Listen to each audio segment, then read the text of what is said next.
बताइए इतिहास माने क्या? हाँ हाँ जी बोलिए। ठीक।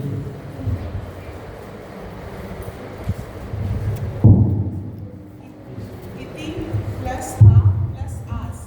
इति मतलब ऐसा, आ मतलब निश्चित रूप से और आस मतलब था।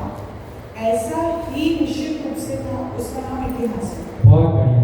ऐसा ही निश्चित रूप से था, उसका नाम है इतिहास। अच्छा बताइए इतिहास के कितने भेद हैं? हमने जैन धर्म के अनुसार इतिहास के कितने भेद किए थे और कौन कौन से किए थे? बताइए इतिहास के भेद। माइक हो। एक पौराणिक और एक महावीर के परिवर्तित इतिहास। बहुत बढ़िया। इतिहास के दो भेद हमने कल देखे थे, एक पौराणिक इतिहास और एक महावीर के परिवर्तित इतिहास। एक ऐसा इतिहास है जो सिर्फ पुराणों में मिलता है और एक ऐसा इतिहास है जो महावीर के बाद का आज तक कंटिन्यू चला आ रहा है। ठीक है। फिर हमने बहुत सारे जैन आचार्यों की परंपरा देखी थी।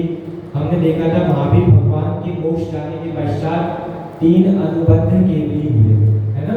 कौन कौन से? सभी नाम बोलिए एक साथ। बहुत बढ़िया।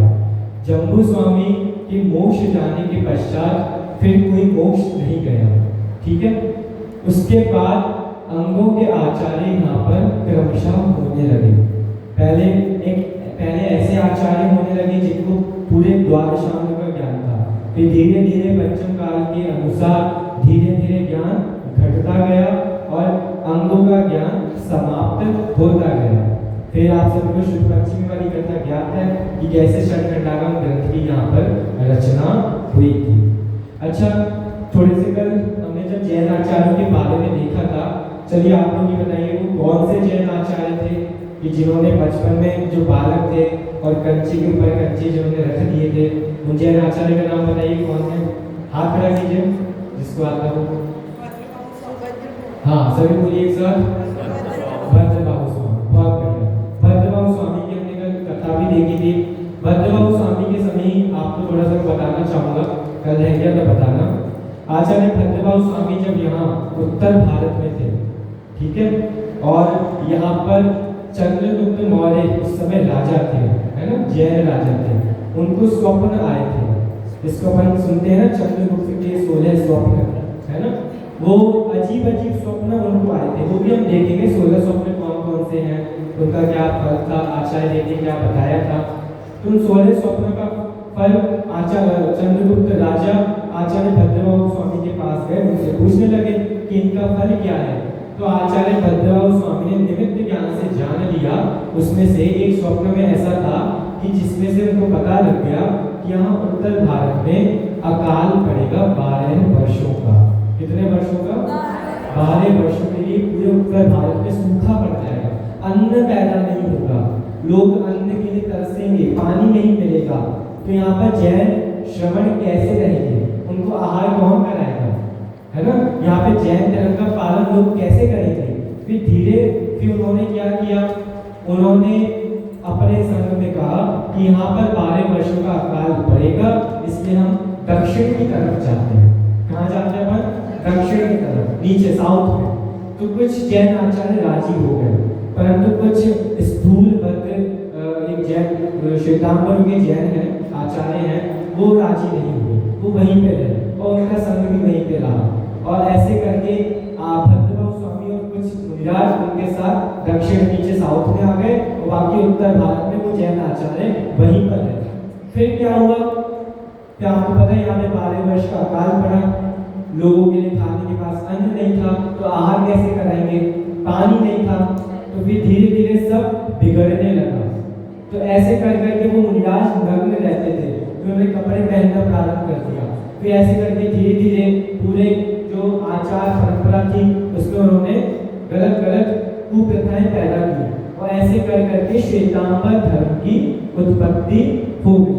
जब से श्वेतांबर धर्म की उत्पत्ति हुई है, फिर धीरे धीरे करके आचार्य भद्रबाहु स्वामी जब दक्षिण में आए, वहां पे जैन आचार्य की परंपरा बहुत प्रख्यात रूप से बढ़ती गई। तो हम एक तरह से देख सकते हैं 24 तीर्थंकर हमारे कहाँ हुए? उत्तर भारत में, और अधिकतर जैन आचार्य हुए दक्षिण भारत में। उन्होंने उन्होंने उत्तर भारत में प्रचार किया, इन्होंने दक्षिण भारत में प्रचार किया। हमने आचार्य पद्मनाभ स्वामी के बारे में देखा, फिर हमने एक ऐसे आचार्य के बारे में देखा था जिन्होंने मन वचन काय की शुद्धि के लिए ग्रंथ लिखे थे। बताइए उनका नाम क्या था? मन वचन काय की शुद्धि के लिए ग्रंथ, जिन्होंने समाधि तंत्र लिखा है, जैनेन्द्र व्याकरण लिखा। बोलिए। हाँ, आचार्य पूज्यपाद स्वामी। अच्छा, आप सभी को पता होगा एक ऐसे आचार्य जो महाविदेश क्षेत्र गए थे, है ना, इनका नाम तो बहुत प्रख्यात है। कौन थे वो?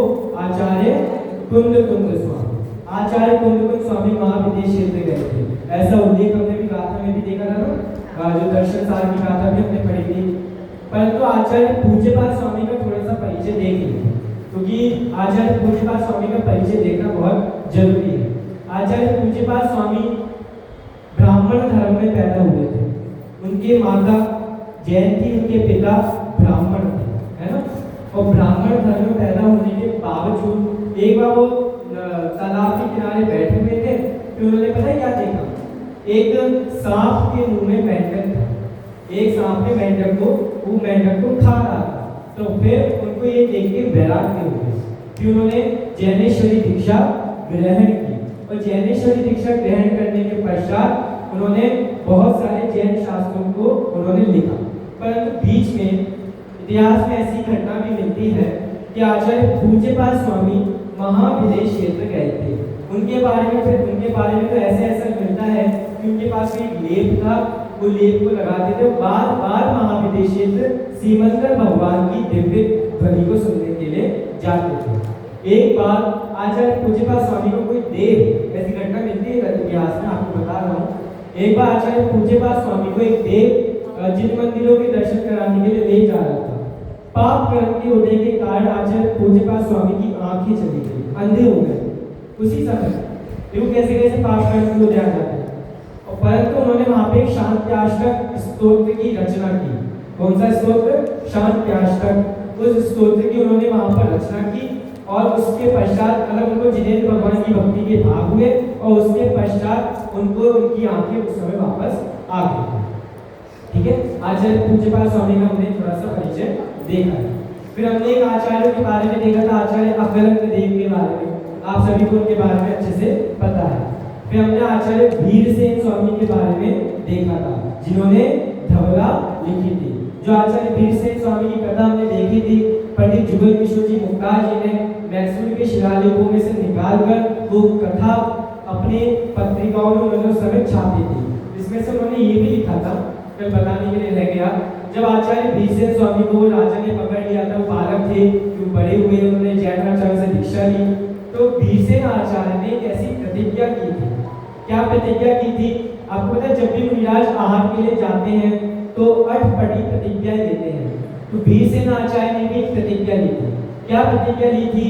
कि मैं जब ही आहार ग्रहण करूंगा, जब तक मैं एक दिन में 100 जैन नहीं बना लेता। ऐसा नाम भीरसेन आचार्य का पंडित जुगल किशोर जी मुक्तार जी साहब ने लिखा है। कैसी प्रतिज्ञा है? जब तक एक दिन में 100 जैन नहीं बना लूंगा, जब तक मैं आहार ग्रहण नहीं करूंगा। इसके लास्ट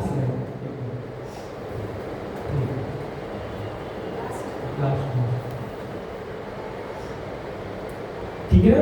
तो ऐसे भीरसेन आचार्य थे, उन्हीं भीरसेन आचार्य ने धवला लिखी, है ना। ऐसे हमारे जैन आचार्य कितने महान होते हैं। आप देखो, वो खुद के लिए रिस्क पैदा करते थे। रिस्क लेना अच्छी बात है, बुरी बात है? बताइए। रिस्क लेना अच्छी, लाइफ में उनको रिस्क लेना चाहिए क्या? अरे कभी कभी जब प्रभावना के कार्य होते हैं तो हमारे जैन आचार्य, जैन विद्वान रिस्क लेते हैं, और उनका श्रद्धान इतना अटल रहता है कि वो अपने टारगेट में सफल भी होते हैं। आचार्य भीरसेन स्वामी ने दक्षिण भारत में बहुत ही प्रभावना की, और वो हम देखेंगे धीरे धीरे कैसी प्रभावना का फल हमको मिला है आज। ठीक है, तो ऐसे जैन आचार्य क्रमशः बारंबार होते गए, बहुत सारे जैन आचार्य हुए। आप सब हमारे पंडित फूलचंद जी सिद्धांत महाशास्त्री की पुस्तक है जैन महावीर की आचार्य परंपरा। क्या नाम है पुस्तक का? महावीर की आचार्य परंपरा।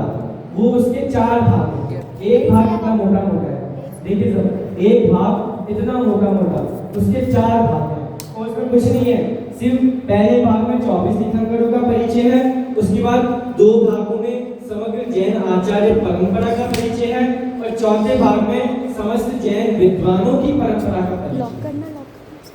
तो इन पुस्तकों के माध्यम से हमको अपने जैन हीरोज के बारे में पढ़ना चाहिए कि वो कब हुए थे, उनके साथ क्या हुआ था, उन्होंने हमारे लिए क्या किया है, क्या लिखा है, तो ऐसा अपन को समझना चाहिए।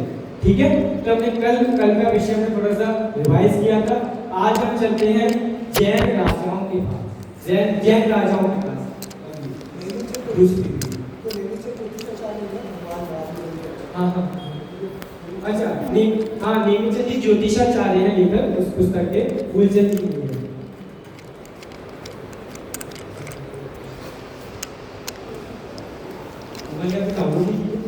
शासकों, जैन शासकों, ठीक है। देखिए